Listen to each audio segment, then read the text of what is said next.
The grooves you just heard came from the Roland MC-505 Grovebox, a standalone synth and sequencer workstation with awesome effects and real-time control. It's great for creating and playing the hippest grooves around. Everybody's looking for all those old-school keyboards, beatboxes, and hip new sounds. Don't waste your time. Expanding on the success of the MC-303, Roland took the best of the 303, added some cool new features, and made the MC-505. First things first. This video is designed to supplement the owner's manual and quick start guides. We'll give you a variety of examples, techniques, tips, and tricks so you can get the most out of your Grovebox. Now let's take a look at what the 505 brings to the party. It's an 8-track, 8-part multi-timbral synthesizer with 64 voices of polyphony. It has 512 preset patches and 256 user patches. It also has 714 preset patterns and 200 user patterns. There are 60 RPS sets, RPS standing for real-time phrase sequencing, 30 pattern sets, a 95,000 note pattern-based sequencer with up to 32 bar patterns, a syncable arpeggiator. There's also reverb, delay, and 24 insert effects, as well as a cool new feature called MegaMix. Now that we've told you what's inside the unit, let's check out how you can control all that power. At the bottom of the unit, you have the keypad section, and it pretty much looks like a regular keyboard. You have white keys and black keys. You can play the sounds of the unit from these keypads or via MIDI through an external keyboard.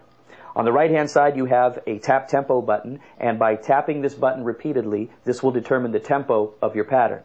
Just above that, you have the sequencer control section, complete with stop, play, record, forward and backward, a measure button to show you what measure you're on by holding it down, and a metronome button. Just press it, the metronome comes on, press it again, it turns off. Up above that, you have the real-time control section. So you have a filter and amplifier like cutoff and resonance, LFO, envelope controls, pitch controls, wave select controls, and even portamento controls. Just underneath that and to the left-hand side of that, you have the data entry section with decrease and increase buttons, page buttons and category buttons. They double as the same thing. A value knob for quick access of different values. And then you have your exit and enter buttons. At the top of the unit, you have the user interface with the current and next pattern displays, also a backlit LCD display. Then we have the display section. The tempo mixer button will allow you to view and change the current tempo and the mixer settings of the part mixer. The pattern set button will allow you to choose from 30 different pattern sets. The pattern and song button will allow you to choose and view either the song or pattern of your choice, depending on which mode you're in, either song or pattern. The RPS button will allow you to choose from 60 RPS sets. The patch button will allow you to view as well as choose from the 512 preset patches as well as the user patches. Just to the right of that, you have the bank selectors for presets, users, or the external memory card. Just to the left of the user interface, you have the D-beam controller, and I know you know about the D-beam already because you bought the machine. It is an infrared beam of light. You wave your hand over the light, and it is just like turning a knob or moving a slider. The D-beam controls are right here. To the left of that, you have the low boost. To the left of that, you have the volume knob. Underneath the volume knob, you have the play quantize section. To the right-hand side of that, you have the arpeggiator section. And underneath both of those, you have the real-time effects controls, so you can adjust the amount of reverb, delay, or insert effects. Underneath that, you have the keyboard pad controls, which would give you plus and minus octave, the hold button, the transpose button, the pattern call, and RPS buttons as well. Holding down the edit button will allow you to get to anything in a hollow white box under the keypads. By holding down the shift button, that will also allow you to get to anything in a hollow black box under the keypads, as well as quantize select, parameter copy, and initialize. In the dead center of the unit, you have the multifunction part mixer, complete with 8 sliders and muting buttons as well underneath that. Depending on what level of the part mixer you're on, the slider can control level, pan, key shift, reverb amount, delay amount, effects amount, or the MegaMix section. The back panel is pretty straightforward. Let's check it out. First, you have the stereo headphone jack, left and right mix outputs, left and right output 1, left and right output 2, the assignable pedal jack, MIDI in, MIDI out, which doubles as MIDI through, the smart media card slot, and the MC-505 has an internal power supply. I know what you're thinking. Cool, no wall wart. The 505 has some really slammin' preset patterns that you can use to build your songs. To select a pattern, either rotate the value dial or use the increment and decrement buttons. To play a pattern, make sure in the display section that you push pattern/song. To actually play the pattern, press the play button in the sequencer section, and to stop it, press the stop button.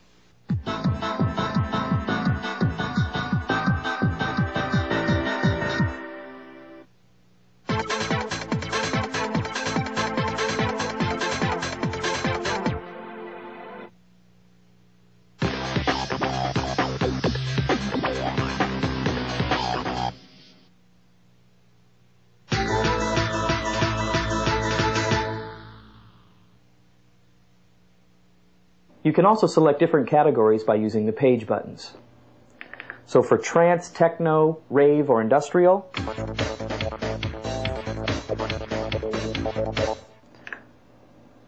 drum and bass or jungle,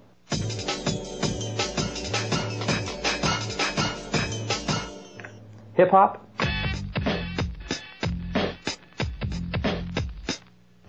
or house music.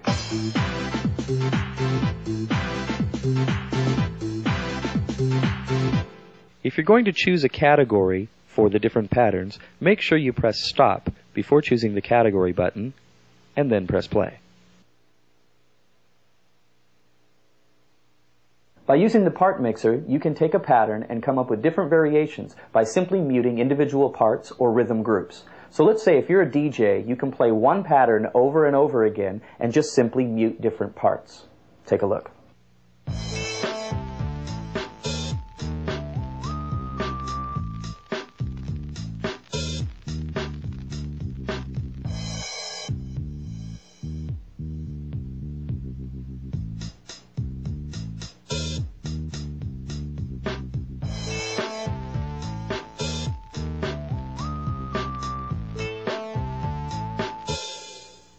When muting parts, press the part mute button or rhythm mute button, and then mute the parts you want. When you're playing a pattern, if you press the play button again, it will begin to flash. This is called mute retain. And by using mute retain, the next pattern that you call up will have the same mute settings that your previous pattern did. Take a look.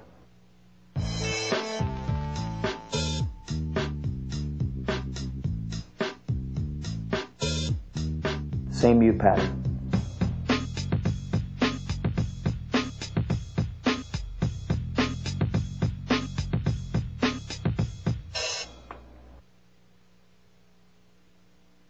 Everybody wants real-time control, and the 505's got it.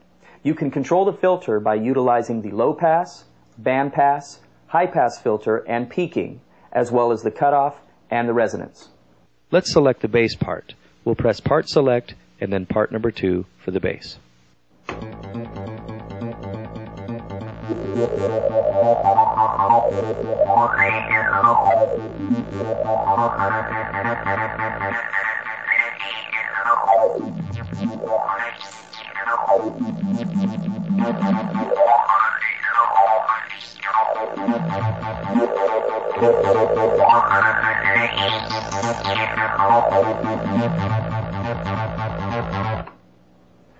Just to the right-hand side of the arpeggiator is a function button. And notice the word function is in a solid white box. Here's an example on how you use the function button. When the function button is pressed, if you look at the cutoff knob, it says individual tone level in a solid white box. So now this knob controls individual tone level. Take a listen.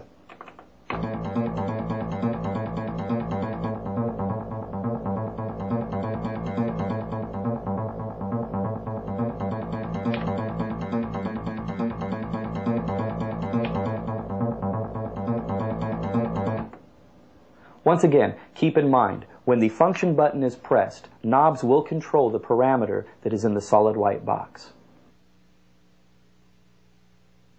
The 505 will also let you control 3 different envelopes, one for the pitch, the filter, and the amp, by simply moving the sliders. You can control depth, attack, decay, sustain, and release, all in real time.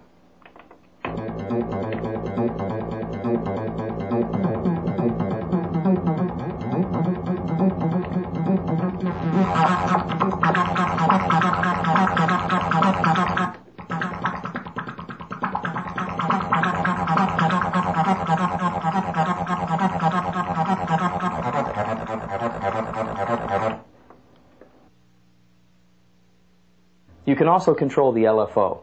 Once again, you can choose either pitch, filter, or amp, and you can control how much, how fast, and what kind. For an explanation of waveform types, refer to page 51 in your owner's manual.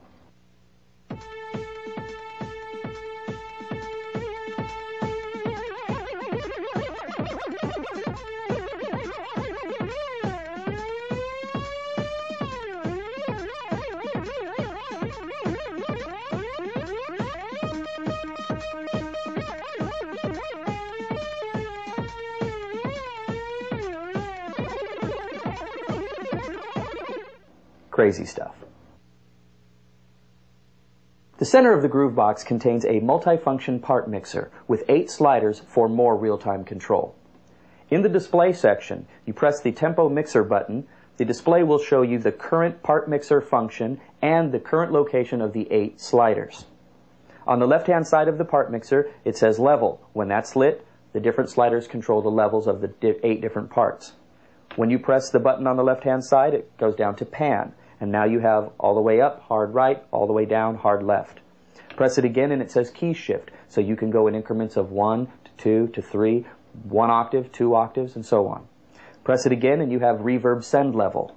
Press it again and you have delay send level. Once again, you have the EFX and output levels. Either you can insert an effect at this point or you can direct to a multiple output. The last one is the MegaMix function. We'll cover that right now. MegaMix is one of the quickest ways to create new patterns by using parts from other patterns. Sound confusing? Watch this. I have a pattern playing. I want to use the drums from a different pattern. I'll choose a different pattern while in MegaMix. Everything else stays the same, just the drums change. I'll move on to the bass sound. And now the bass is going to come from a different pattern into this one. Move on to the guitar sound. 1, 2, 3. Move on to that lead sound.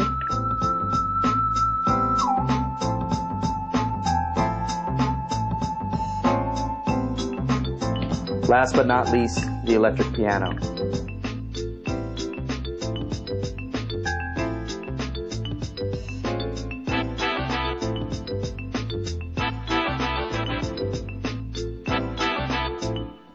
What did we start off with? Oh, that's right.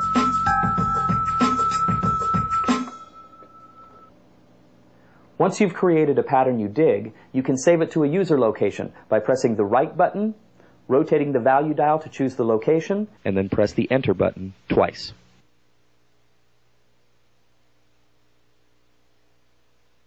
By far, the hottest new thing on your Grovebox is the D-beam controller.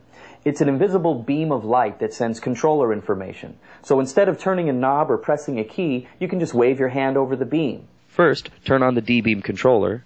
Now, using the turntable effect, I can simulate how a DJ will slow down a turntable.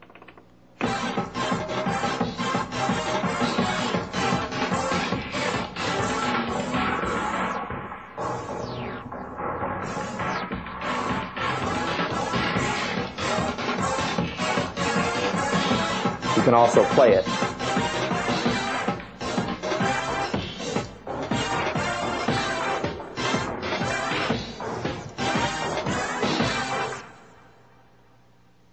Using the cut and reso effect, I can simulate turning the cut off or the resonance.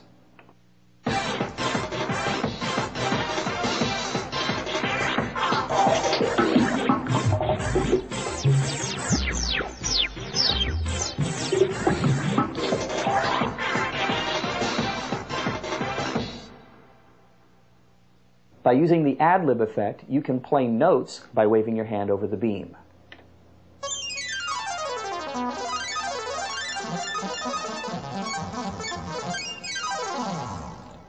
And you'll always be in key with the pattern that you're playing. Also, in the D-beam controller section, if you hold down the on button, the display will tell you what scale type you've chosen. You can use the page buttons to choose different scale types. There are 21 to choose from. And if you want an explanation of the scale types, refer to page 126 in your owner's manual. By holding down the on button in the D-beam controller section and rotating the value dial, you can choose from 28 different D-beam effects. Now remember when I chose ad-lib, you could hear every single note that was played.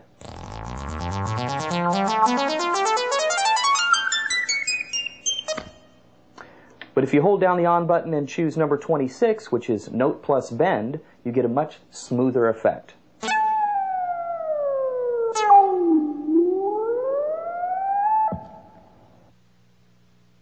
Number 18 is the delay send level.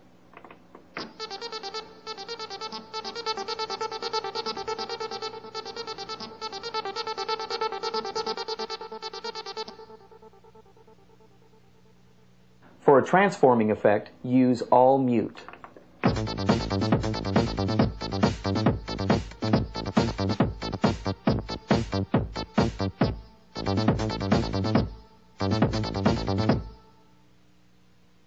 When you're holding down the D-beam controller button and scrolling through the different D-beam effects, some of the effects will have the letter A after them and some will have the letter S after them.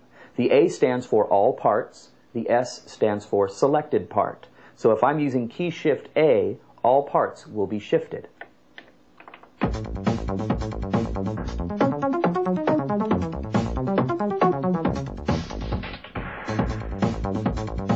And if I use key shift S, only the selected part, which happens to be my bass part. Notice the drums have not been shifted.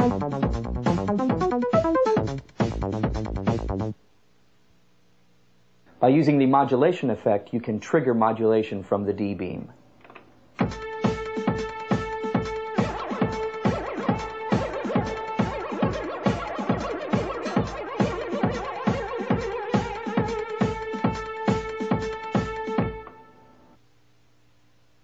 The 505's arpeggiator can create a rhythmic phrase using notes you hold down.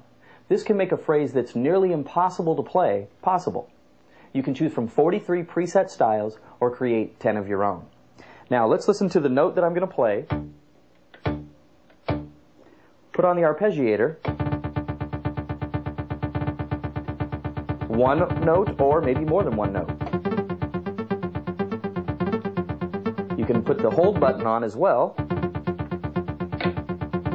And then go up and hold down the arpeggiator on button and rotate the value dial to choose different styles.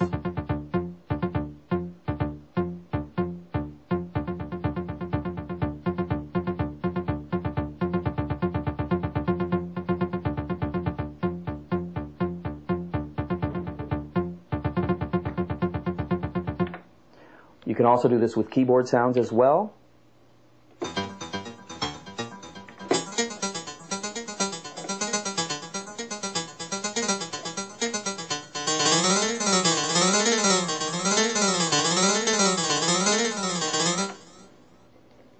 Okay, to give you a chance to catch your breath, I'll apply what we've covered so far to this next jam.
The 505 has a pattern-based drum machine style sequencer that will allow you to record up to 32 measures per pattern. You can record in either real time or step time. Now, whether you choose to create from scratch or modify an existing pattern, all information gets thrown into the temporary buffer. Now, what's the temporary buffer, you say? Think of it as kind of like a scratch pad. Once you do all of the editing that you like, save it into a user location. Okay, there's a few different ways to get into the temporary buffer. Let's say the first way you want to modify an existing pattern. So simply go to that pattern by rotating the value dial, press record, then press stop, and you'll be in the temporary buffer. The second way is, let's say you want to have an empty pattern in the user bank. So you go to that empty pattern, press record, then press stop, you'll be in the temporary buffer. The last way, go to preset number 1. It's called Psytrance number 1, which is at P01. Rotate the value dial to the left, one click, you'll be in the temporary buffer. So now, let's record a drum pattern. Okay, the first thing we're going to do is choose a pattern. We're going to create from scratch, so we're going to go to the user bank and choose an empty pattern. So we'll press the user bank button, and we'll go to, let's say, number 79. It says empty pattern. We need to get into the temporary buffer, so we'll press record and then stop. The screen will display empty pattern in the temporary buffer. Next thing we need to do is actually choose a rhythm set. So we go over to the part select button, we press R for rhythm, then we go to the display section and press patch. Our first patch is P01, which is the TR909 drum set. That sounds good for now, so we'll go back to pattern song in the display mode. And we'll check the tempo. So we press the tempo, it says it's 120, that's fine. We can go back to the pattern song. Now, we're just about ready to get started. We press record one time. Then you have the page buttons up here right above the value dial. It tells us on our screen that we have a 4/4 beat. We page to the right. The pattern length is 4 measures. We can do fine with that. If we want to change it, just rotate the dial. Page to the right again. The count in is 2. That means 2 measures. Well, what we want is wait note, so we'll rotate the value dial until it says wait note. Page to the right again, the loop rest we can leave off for now, and then the input quantize. The resolution happens to be 16th notes right now, so we'll leave it there as well. Page all the way back over, we'll press record again to get into step recording, and then we'll press play. Now right now, you'll see that the lights start going all the way across, showing you that we're going through one measure and into the next measure and into the next measure. Remember, we have a 4-measure pattern. So we need to actually choose what sound we want to play. So by holding down Shift and going through the different sounds, you can audition what you want. And we're going to choose a kick drum, so number 2 will be fine. Now, you do have a scale area just above the keypads. You have it broken down into 4 areas or 2 areas, depending on which scale you choose.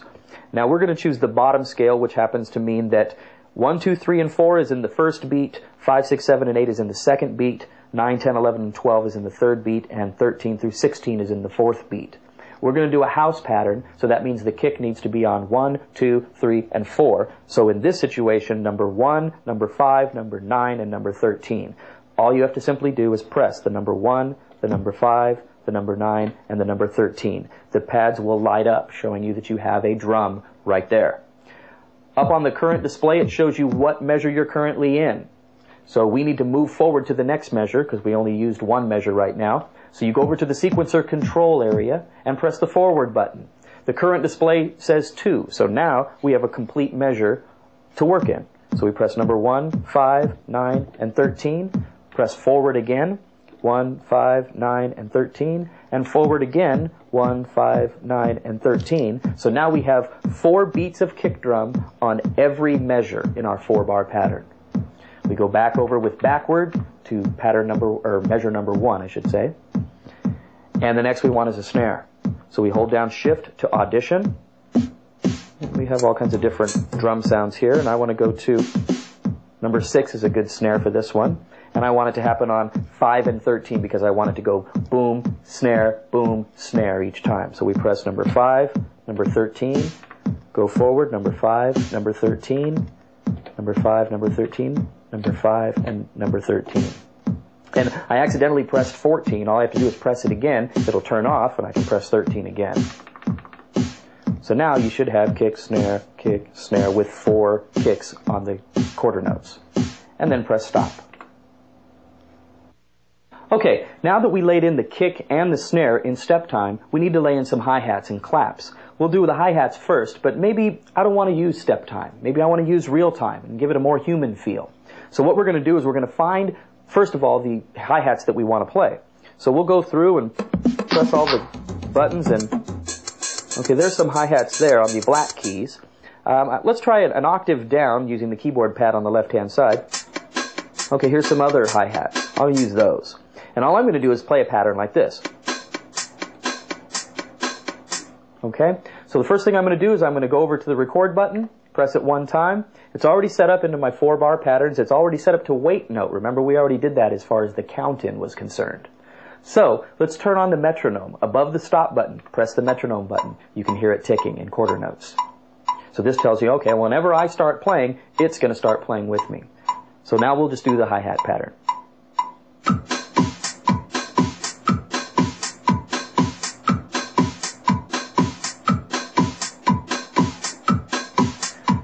I recorded 4 bars, and it loops around just like a drum machine and continues to play. Now we'll go ahead and press stop.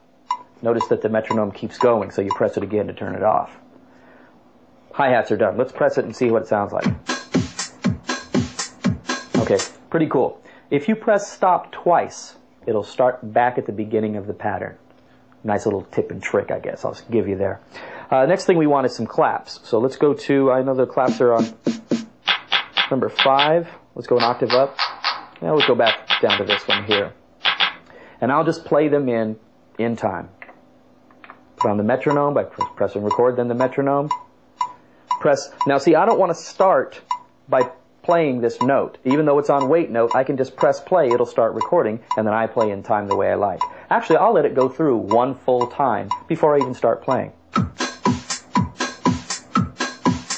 Just to get the feel of it. It's on the 4th bar.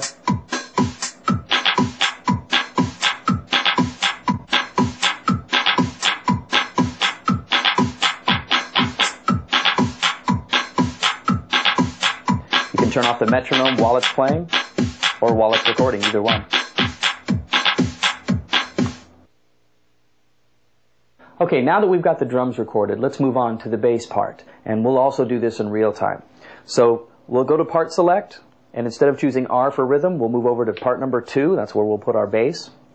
And the next thing we want to do is choose the patch. So we go up to the display section and choose patch. And it says lead TB01. And that's going to be a TB type sound. You take a listen to it, like a TB-303, but that's not what we want for bass.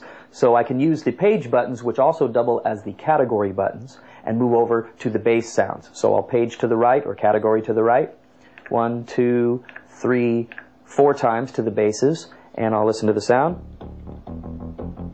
Okay, I'll turn the dial to choose the sound that I actually want, and we'll go with solid bass. Okay, we'll go back over to pattern song, and let's give it a shot and see what it sounds like. Press record. It's all ready to go. We'll turn on the metronome, why not? It's already on wait note, and we're ready to go.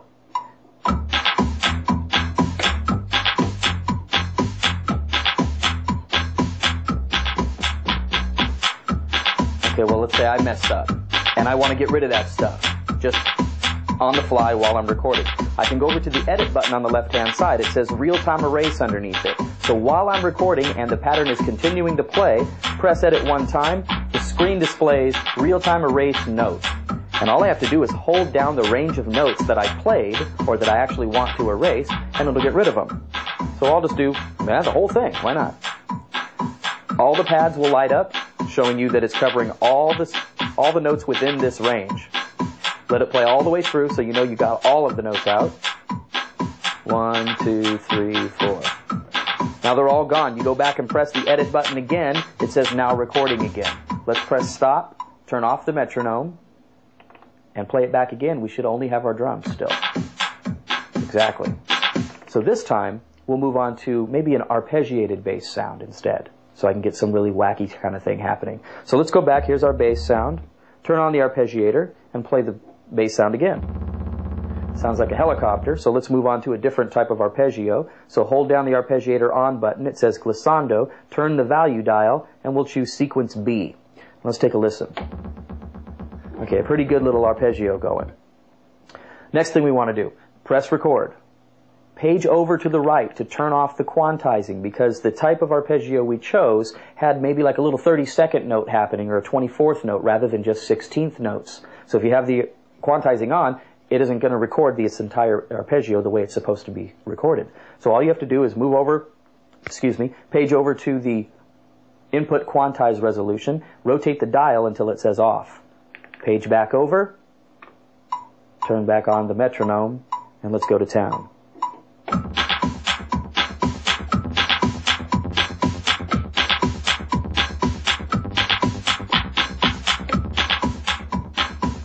Press stop, turn off the metronome, and turn off the arpeggiator. It's really important you turn off the arpeggiator because you've already recorded the arpeggiator. No need to have it on anymore. Let's listen to what we got.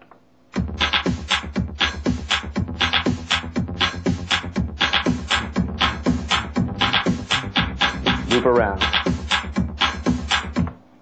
Perfect.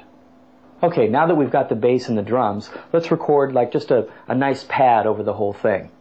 Let's move over to part number 3.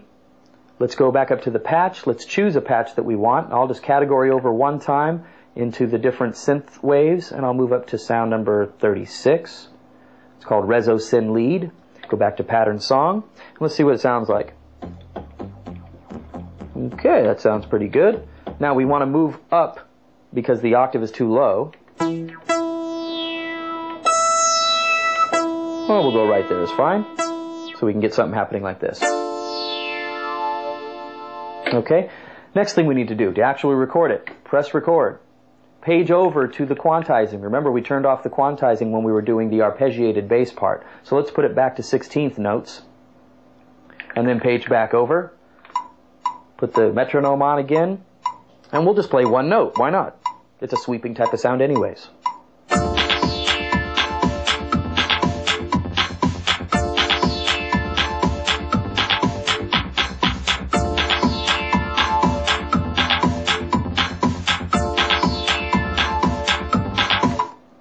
Check it out.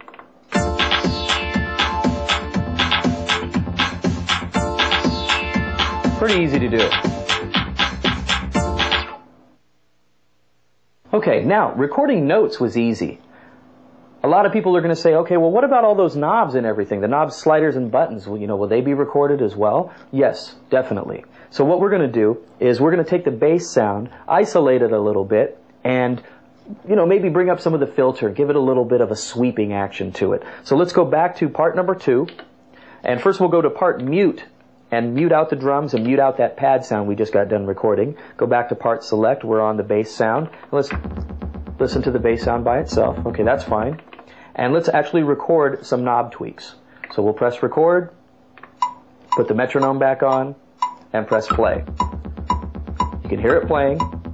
We'll wait till it comes back around and we'll start messing with the cutoff and the resonance.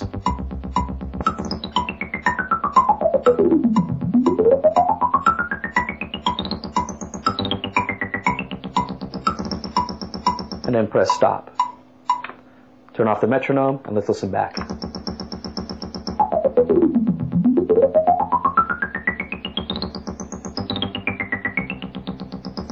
Okay. Now, the level of the bass maybe wasn't loud enough compared to the drums and the pad, so I'll go into the part mixer, I'll make sure that level is lit on the left-hand side, and I'll adjust the levels of the actual sounds. Not necessarily record them in real time, but I'll just move them so I know that the bass is going to be louder than the pads, and maybe not as loud as the drums. Now check that out right now. We'll just play it. We'll unmute the other 2 parts, and we'll adjust the levels.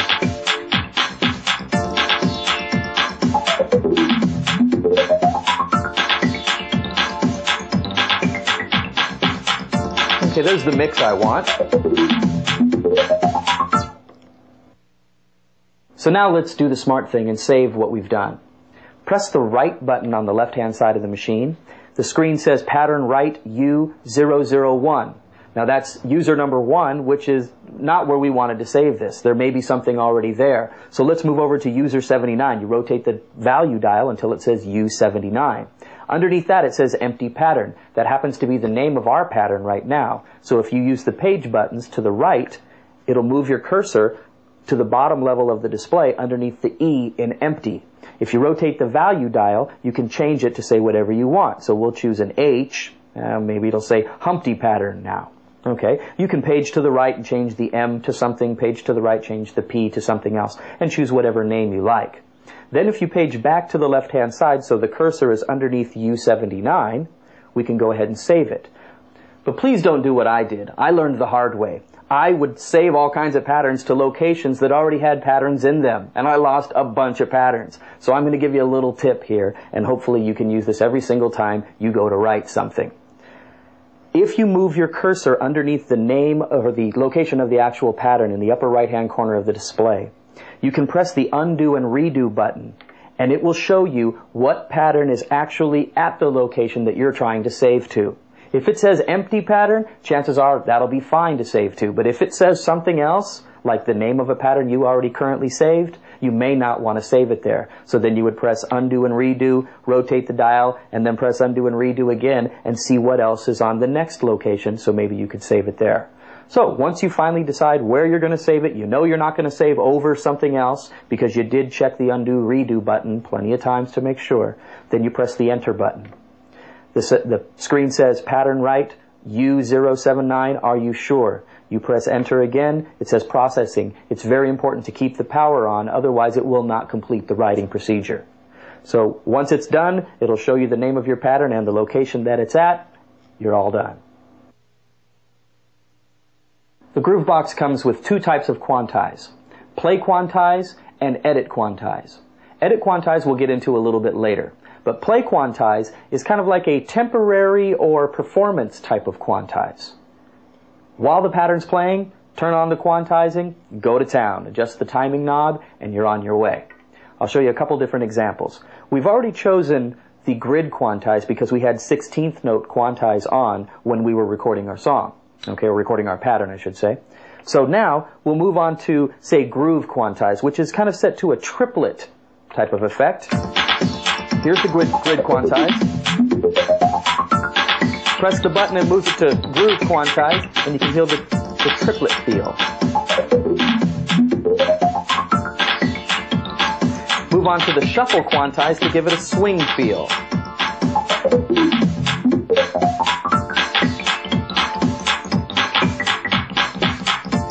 In case you've forgotten what we started off with, you can press the button again to turn it off. It goes back to the way it was. And there you go. While in Groove Quantize, hold down the Play Quantize button, rotate the value dial, and you can choose from up to 71 different groove templates. For a listing of the groove templates, refer to page 116 in your owner's manual. Another really cool control feature is real-time smart transposing. What's that, you ask? Basically what happens is you transpose everything except the rhythm part. And the way you do it is you hold down the transpose button, rotate the value dial. That's it. Check it out. I'm going to go +4. Ready? 3. Now. Different key. Drums stayed the same. I'm going to go -8. Now. To put it back to what it was before, simply press the transpose button again. And it's back the way it was. One more time.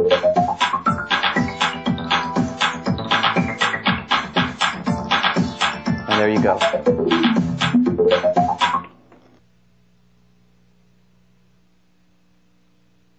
The effects section of the 505 contains your standard reverb and syncable delay, as well as dance-oriented insert effects, such as overdrive and distortion for techno drums and bass lines, to lo-fi and phonograph for those gutter funk hip-hop tracks. Now, I've got a techno pattern here, and I'm going to put some overdrive on the bass and the drums. So here's what it sounds like with nothing.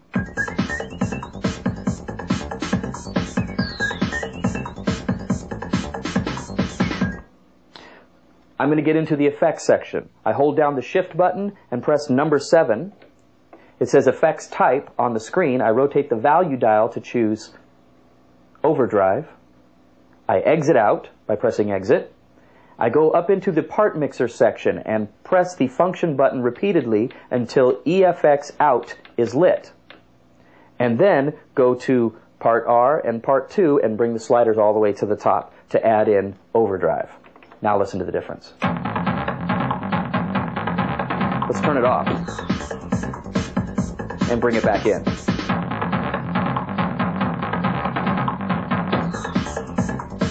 You can get some wild and crazy stuff with that.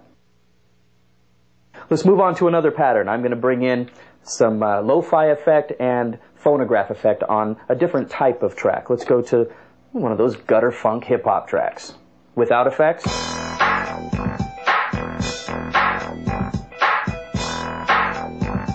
Sounds pretty good. You may want to grunge it up a little bit, make it a little bit more dirty. So hold down shift, go to number 7 again, and instead choose lo-fi.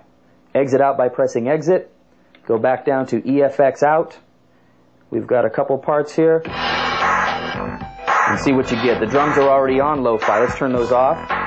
There's what we had before. Add the lo-fi effect. And even to the bass. It gets really dirty.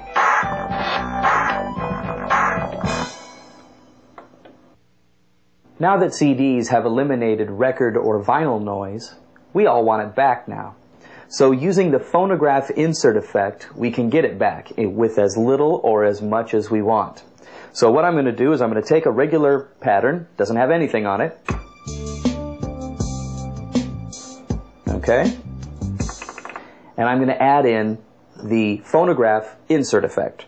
So, hold down shift and go to the number 7, which says EFX underneath it. Press that one time. It says the EFX type right now is compressor, so I'll rotate the value dial to phonograph. Yeah, there it is. So what we want to do is we're going to go through a couple of the parameters. So if you page to the right, you can choose the disc type. So you have LP, EP, and for all you video people out there, we have SP. Okay, it just actually makes it a little bit bigger, a little bit smaller, and a lot smaller. So we'll choose LP because we do want a long playing record. Page to the right again, you have the disc noise level. So I can rotate the value dial as little as you want or as much as you want.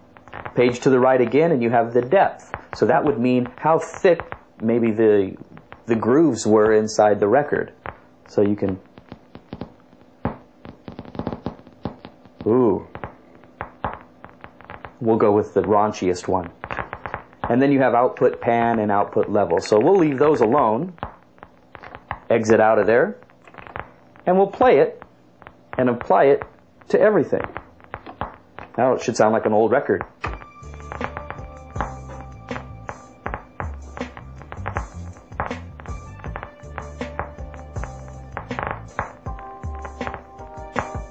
Take it off. Take it off completely.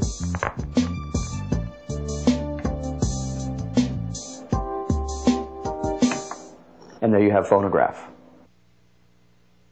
One of the other unique effects that the MC-505 has to offer is the slicer. Think of it as kind of like a staccato effect, where you play a long drawn-out chord, and the slicer will slice it up and play like a rhythmic phrase out of it. I'll give you an example. Here's the phrase by itself without any effects. Just long drawn-out chords. Okay? So then, just like we did before, we'll hold down Shift, go to number 7. The effects type, we'll rotate the dial until it says slicer. We'll exit back out of there. We'll play it again and then bring the slider up for the EFX send. And you see how it slices it up into little rhythmic phrases. If you want to go in and alter the rhythmic phrase, you can hold down Shift again, go back to number 7, page over to the right, and you can rotate the dial and choose different rhythmic phrases. Page to the right again, and you have different accent rates over the rhythmic phrase.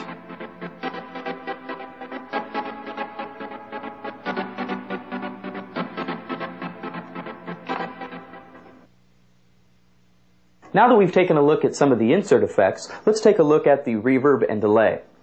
First thing we need to do is in the part mixer, on the left-hand side you have the part mixer function button, and let's press it repeatedly until reverb is highlighted or reverb is lit.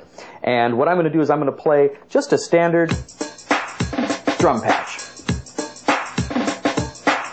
Now as far as what type of reverb I'm going to add, if I hold down Shift and go to number 5, which is reverb, it'll show me that my reverb type is stage 1. I have a couple choices: room 1, room 2, stage 1, stage 2, hall 1, and hall 2.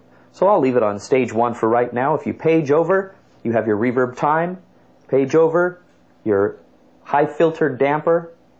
Page over, you have your EFX to reverb level. So it's a way to mix in your EFX through your reverb processor. Page over to the right again, your reverb level. And that's all you got. So you page all the way back over. We'll stay on stage, press exit, and add in some reverb.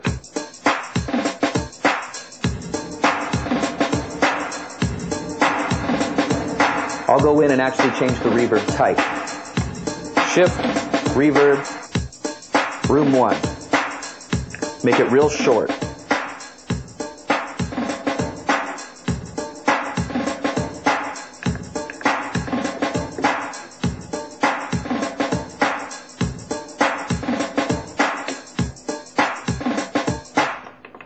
And there's your reverb. You can add it to any one of the 8 parts on however much you want, a little bit or a lot.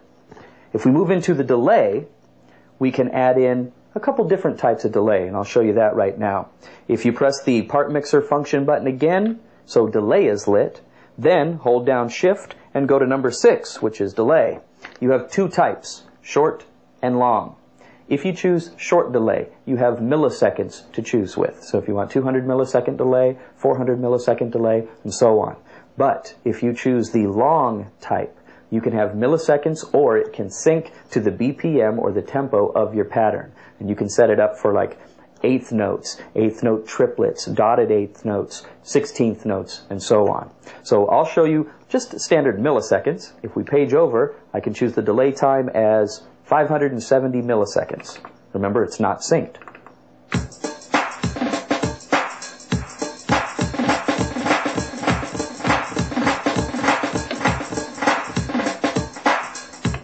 Something like that. But let's go with the syncable delay. I'll just rotate the value dial to the right until I get past 1000 milliseconds, and I'll choose a 16th note.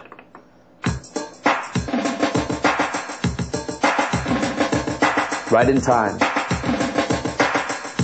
We'll switch to eighth note triplets, dotted 16th note. Some of these just may not work, but they still do. Straight eighth notes.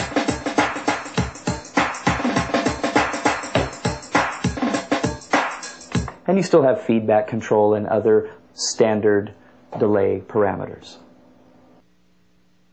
Now that we've recorded a pattern, let's take a look at some of the types of edits that we can perform. In order to completely edit, we're going to use the edit grid located underneath the keypads. There are 3 levels of edit grid. The top level says pattern song, and it is in a hollow white box. The lower level below that is in a hollow black box, and then just below that you have the patch edit grid, which is also in a hollow white box. Just to the left-hand side of the keypads, you have an edit button and a shift button. The edit button happens to be in a hollow white box, and the shift button is in a hollow black box. So obviously, if you want to get to anything that's in a hollow white box, you have to hold down the edit button and press the appropriate key. Okay, first thing we're going to do, we created a pattern. You've heard it plenty of times by now. And so what we're going to do is use copy. We're going to take the 4-measure pattern and copy all of that 4 measures to the end of itself, making it an 8-measure pattern. So the first thing we're going to do is hold down edit and go to the pattern song, which is the very first level of the edit grid, and hold down number 1, which is copy. The screen reads edit copy, and down at the bottom it says from equals 1, 4 equals 1. So what they're asking now is from measure 1, 4, how many measures? And so what we want is from measure 1, that's fine, page over to the right, and we want for all. We really want 4 measures, but if you look at what you can choose from, you can choose from 1, 2, 3, or all, because we only had a 4-measure pattern. So we say 1 for all, we go ahead and press enter. It says destination pattern is U-temp, which is fine because we always want to be working in the temporary buffer. So press enter again. It says destination measure. Now, it defaults at 1. What we want to do is put it at the end. So if we rotate the value dial, we can choose end. It's the next option right after 4. So then you press enter again. The status, it says it equals all. If you rotate the value dial, you can choose from note, so just notes will be copied. You can choose PC for program change, CC for control change, bend, polyphonic aftertouch, and so on, but we're going to choose all, so you rotate it all the way to all. Then you press enter again. The mode equals replace. Now, if there was something already at measure 5, 6, 7, and 8, then we could choose mix and it would mix in the information together. But there's nothing there, so we can choose replace. Press enter again. How many times would you like to repeat this 4-measure pattern? So right now, if we say 1 time, it'll be an 8-measure pattern because you take 4 measures and copy it 1 time. If you do it twice, it'll be a 12-measure pattern. 3 times would be a 16-measure pattern. We'll just choose once. Press enter again. Then it says, are you sure? You go ahead and press enter. It says processing, keep power on, and then it says complete. Now, we're back into the temporary area. We take a look at how many measures we have to see if it worked. We hold down the measure button on the right-hand side, and under current it says 8 rather than 4, just like we had before. So you have an 8-measure pattern. So if you want to actually get rid of that and just go back to what it was, let's say you recorded something or you made an edit by mistake. You accidentally pressed enter when you shouldn't have. There is an undo button. It's located on the left-hand side, and it's right next to the right button that we've chosen in the past. So if we want to undo, go ahead and press it. It says undo, are you sure? And sure, we're sure, so we go ahead and press enter. It says processing, it says complete. Hold down the measure button, and you're back to 4 measures. Very easy to copy. The next thing we're going to do, we're going to go in and erase something. Now, we have a 4-measure pattern because I just undid it, because we had 8 measures and I undid it and made it 4. So what we're going to do now is we're going to erase 1 measure. Now, there's a lot of people get confused with erasing and deleting. Now, I have an analogy for you. See if this makes any sense. If I give you a piece of paper and it has writing on it and I say erase the writing, you're still going to have a piece of paper. But if I say delete the piece of paper, meaning take the piece of paper and throw it away, you are going to not have a piece of paper, nor are you going to have writing. So in music and in pattern-wise, what we have is, here's 4 measures. I'm going to erase measure 2, meaning get rid of the information that's in measure 2, but leave measure 2 there. So now, measure 1 will play, measure 2 will be blank, measure 3 will play, and measure 4 will play. If I were to delete measure 2, I wouldn't have 4 measures anymore, I'd only have 3, because it would take measure 2 and all of its notes, get rid of it. Measure 3 would bump right up against measure 1, so you'd have measure 1, 3, and 4. But what we're going to do right now is erase rather than delete. So here we go. Hold down the edit button and go to the number 2 key, which is erase. Press it 1 time. The screen says edit, erase from 1 for 1, and we want to erase measure 2 for 1 measure. So rotate the value dial. It says from 2 for 1, meaning only 1 measure to erase. Go ahead and press enter. Press enter again. Status is all. Are you sure? Press enter again, complete. And now take a look at what we got. There's measure 1, it's blank. There's measure 3, and there's measure 4. Again, measure 1, it's blank for measure 2, measure 3, and measure 4. So that worked perfect. Let's go and undo that. Just press the undo redo button. It says undo, are you sure? Press enter. Processing complete, and it should go back to the way it was. There's the normal measure number 2.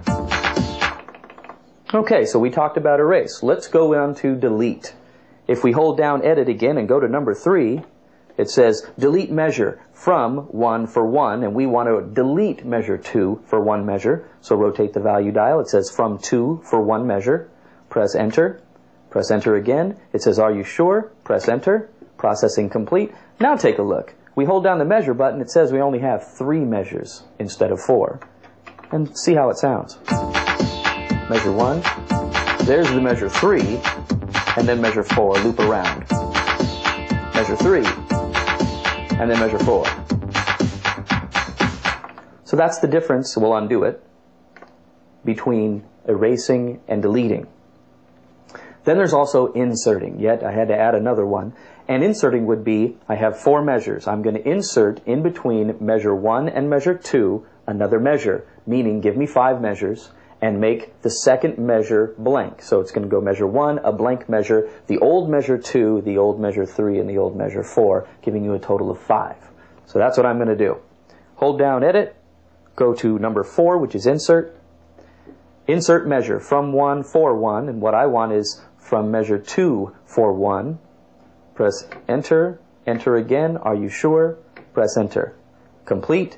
Now, how many measures we have? We hold down the measure button. Under current, it says 5. So let's take a look at what we got.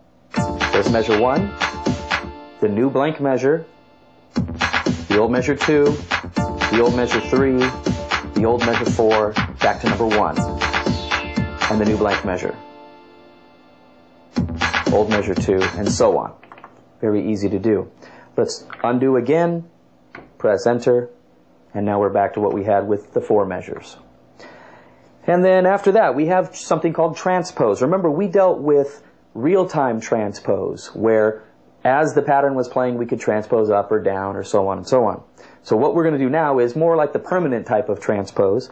And what we'll do is, like, say I need to transpose just the bass, and we can do that on a per-part basis. So we'll hold down hold down edit, and then number 5 for transpose.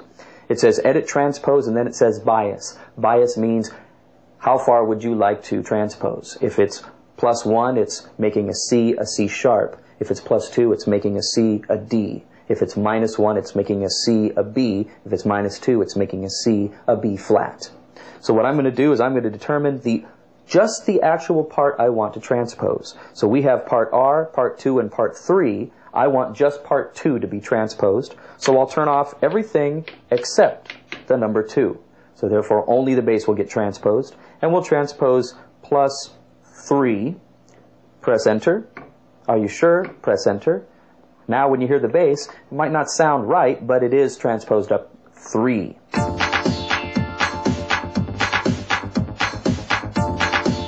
Doesn't really match with everything else, but you can see how it transposed. We'll go back, undo, are you sure? Press enter, complete, and we're back the way we were. Just like that. The next thing we're going to do is change the velocity of the actual notes that are being played. So maybe something's playing a little too loud and you want to lower it. This is exceptionally handy when you're dealing with rhythm parts, because if you're going to go change the volume of, say, just the hi-hats or something, then that means you've basically changed the entire rhythm kit, and you would have to save a whole new kit if you want the machine to remember that. So what you may want to do is just change the velocity in the sequencing section, meaning the notes weren't hit quite as hard as they were a second ago. So we'll just go in and remember the clap sound that we used. We'll just lower that a little bit so it's not so loud in the mix. So the first thing we need to do is select the part. So we go to Part Select, R for Rhythm, hold down Edit, and then go to Change Velocity, which is pad number 6. Then it says Change Velocity, Bias, and we'll choose the bias. And at this point we'll say, how about a drastic change, -40. So that means lower the velocity. If it was hit at 127, bring it 40 down from there. Okay? And then we'll choose the actual part. So we'll take away the other parts, basically, is what you're doing, and make sure only R is lit up, so it only knows to look into the R part. But in a rhythm part, you have a lot of different instruments on different keys. So how does this machine know to only affect the clap and not the kick or the snare or the hi-hat? So what we're going to do is, down at the bottom, all the keypads are lit up. So we just need to press the either range of keys that we want to change the velocity of, or just the individual key, which in our case, that's what we're going to do. So keypad number 5 is the clap. And you can hear it, so you can make sure that it's just keypad number 5. And at that point, we're ready. You press Enter. It says, are you sure? You press Enter again, and let's check the result. Now the clap isn't quite so loud. Well, let's undo and see what kind of change it really did make. Undo, are you sure? Enter. We'll go back to the way it was before. The clap's much higher in the mix. So that's changing velocity. That moves us over to changing gate time. Now, gate time is how long was the note actually pressed. So maybe in a rhythmic thing, like a clap or something, it wasn't pressed very long. It was just like that. But if we're talking about that pad that we held down, we may want to change how long it was held down rather than having to re-record it again. So let's go and do that. That's on part number 3. So Part Select, number 3, hold down Edit, and go to number 7, which is Change Gate. It says Change Gate, Bias, and we're going to bring it down. Let me see, it was probably held a long time, so let's bring it down a long ways. How about 99? So that's as far as you can go, is 99. And we just want it on number 3. And then we'll press Enter. Are you sure? Press Enter again, complete, and let's see how long it held out. It cut off, and then it came in again. Instead of holding all the way to the next time that it was played, it just cut off a little sooner. You can do this repeatedly. Let's say 99 is not enough. I want to go another 99. Well, you just go through the same exact procedure. Hold down Edit, go to number 7, put it to -99 and press Enter a couple times again. You do exactly the same thing. So we'll go and undo that. Are you sure? Press Enter, complete, and we're back to the way we were before. The next thing is shifting clock. This comes in real handy when you're trying to get a human feel, because not all humans, face it, we don't play directly on the clock time. So a lot of times we're ahead of the beat, a lot of times we're behind the beat, especially if you're talking about a